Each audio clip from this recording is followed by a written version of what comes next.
All right, what's going on, guys? It's Luke here. Today, we're going to run through a weekly outlook for the week coming up of June 22 to the 26th. Yeah, 2026. So I'm going to run through, show you guys what I have marked out on my higher time frame charts, just some scenarios I'm looking at, and then we're going to go through the news day by day. So yeah, I'll recap basically last week or this past week what happened. So as you can see here at the start of the week, we obviously gapped up. On Monday, we had that initial push to the upside. From there, we came back down. We eventually ended up filling in that new week opening gap, delivering off that new week opening gap, and then since pushed higher. And obviously, on the this Friday, we obviously had a half day, so this candle is technically still like open. So I only have, because since this weekly candle is still like not technically done yet, I just have previous week high and previous week's low marked out from the like the week before. But anyway, that doesn't really matter. So as you can see on the higher time frame, what did we do? We tapped into this weekly gap, we delivered higher. And again, this week, same kind of idea. We basically, like I said, we gapped up. We filled in the new week opening gap, and we've been continuing higher since. We look on the 4 hour, right? And we're still continuing slowly bullish. So we will see what happens. But basically, what I have marked out right now, I have all-time high. I have this previous week's high right here, which is 30,975. Then this one over here at 23,923. I also have this weekly low marked out down here just as a pretty distant draw on liquidity.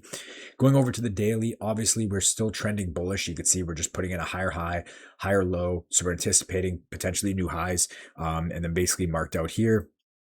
I just have this high and then this low right here. So that's what I have marked out on my higher time frame chart. Going over to ES, pretty much the exact same scenario. You could see again, we tapped that weekly gap and we continued higher. And then the same scenario, we gapped up, we filled the new week opening gap, and we've been kind of just continuing off of it, right? So pretty much the same draws and liquidity marked out. Again, you guys can take a look. So what am I expecting this week? Well, obviously, what are we doing? We are trending higher. We respected a higher time frame bullish gap. So right now, obviously, I'm leaning a bit more bullish. We go to the 4 hour. Obviously, we are bullish. We're still trading and respecting this 4 hour gap. So I'm going to be paying close attention to this as like an area to see price break above. If we truly break above this, then I assume we will continue maybe towards all-time highs. But if we open up and displace lower, then this is where the scenario kind of changes. So basically, my bullish scenario here is if price opens up, maybe like, see, it could really go either way. If we just start displacing right away off market market opens up, we're just bullish at the start of the week, we could easily see continuations higher towards all-time high. And then from there, we kind of just wait and see what price wants to do. We wait for overnight highs and lows to get formed. And then we just look to trade continuations past all-time highs again, right? Because we are super close to all-time highs. So this could obviously be a strong draw for price to go towards. Again, if that 4 hour continues bullish, if we start breaking above this. Now, will we go straight up? That depends, right? We could easily see a quick manipulation lower. Maybe we manipulate lower and then continue back up towards all-time highs, right? So that's my bullish scenario. If price starts displacing higher at the beginning of the week, we start breaking above this 4 hour bearish gap, then I'd be seeking continuations towards all-time high. And then from all-time highs, we know how to trade all-time highs. We just look for continuations until we're proven otherwise. Another scenario is we could see manipulation lower, obviously, before continuing higher. Now, if we pull from this leg down here all the way up, you can see we really haven't had a true retrace. So this could be an area below this previous week's low that we could watch. So if the 4 hour starts to truly break structure, we could see potentially, and if we start displacing below this low, say for example, this could be an area we see price take equilibrium and from that higher time frame leg, and then a continuation up. So this would be a nice bullish scenario I'd be watching, because again, at this point, you'd be meeting a higher time frame equilibrium. Again, if you pull from like here, you'd be meeting like that OTE, whatever, and then maybe see continuations back from there.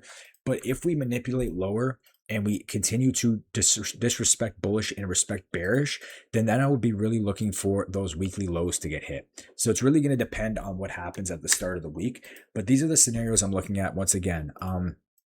Again, I'm really paying close attention to this 4 hour gap right here. I'm going to be seeing if we continue to respect it or if we want to trade through it. So scenario number one for the bullish scenarios, if we get a displacement higher, I'd be looking for continuations towards all-time high. But obviously, if we start breaking structure to the downside, we could see continuations lower towards this previous week's low. And then from there, that could be an area that sends price up higher, right? Again, pay attention to this low as well, right here. We could see a leg from here as well and a continuation from there. But a really ideal scenario that I would personally like to see is, again, scenario number one, we just to start displacing higher off of open. But like a really good scenario, again, like I would personally like to see is if we start running lower, I would really like to see if price wants to respect like equilibrium or OTE, something around here, and then kind of see what happens from there. So if we run this low resistance liquidity, we get a move down and then we start moving up. We could easily look for continuation longs from there after running the sell side and then continuing back up. But if we start displacing lower, then I would be looking for those weekly lows. So couple scenarios you guys can watch. These are the areas that I'm watching on my chart. Right now we are at what, 30,647. So it's really one of those weeks where it's kind of hard to tell. We kind of just have to like lean bullish because of the all-time highs being so close, obviously.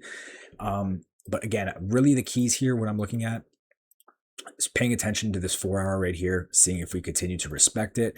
And then just paying attention and seeing what the 4 hour does. So if the 4 hour, takes us lower and we start displacing lower, I'd be looking like this. But if we get a manipulation lower and then a continuation higher, we'd be looking for all-time highs, previous week high, all that stuff like that. So those are the scenarios I'm watching. Again, really paying attention to that higher time frame equilibrium area to see if maybe that's an area where price wants to retrace to. So it's really going to depend. When you see price like this, there's really nothing super clear. We just really have to lean bullish, but it's going to depend on how we get there. So we'll see how price opens up at the start of the week. This is everything I have marked out right now on my charts. And again, I update every single day in the Discord. So if you guys want to join, links in the pinned comment. I do my pre-market analysis every single day. So if you hear my or want to hear my like updates and stuff like that's all going to be in there. So now I'm going to go through basically how I'm approaching every single day by day. We don't really have much this week. I've already looked. So starting off on Monday, we have no news. I'll be trading normally this day, probably just like I always usually slightly de-risk on no news Mondays, but it'll still be a normal trading day. I'll still be trading. Going over to Tuesday, we just have flash at 9:45. If you guys trade props that have news restrictions, just be careful of this because sometimes this is restricted, but this will be normal trading. Usually I do like to wait for 9:45 manipulation if I don't catch anything right after market open. So sometimes I'll just indirectly wait for it anyway. But anyway, this will be a normal trading day regardless, normal risk. No news Wednesday, normal. This will be a normal trading day as well. Thursday, we have core PCE, again, 8:30 news. So hopefully we get a good like wick to trade towards. That would be ideal, but this is a normal trading day. And then Friday, just some orange folder at 10 a.m., really nothing much. So nothing crazy this week. Again, keep updated on Financial Juice. Keep updated on Twitter if anything changes. But yeah, this is all I have marked out. I'm leaning more bullish on the week, but we will see what happens. We'll see if you want to make a move lower and a continuation higher. And again, if we just continue to run this sell side right here, we get continuations, I would not be opposed to shorts. But with us being close to all-time highs, that's what I'm favoring. But anyway, that's it from me guys. Hope you guys enjoyed this one. We'll be back at it with a video, probably a recap tomorrow if I catch anything, and I'll talk to you guys then. Peace.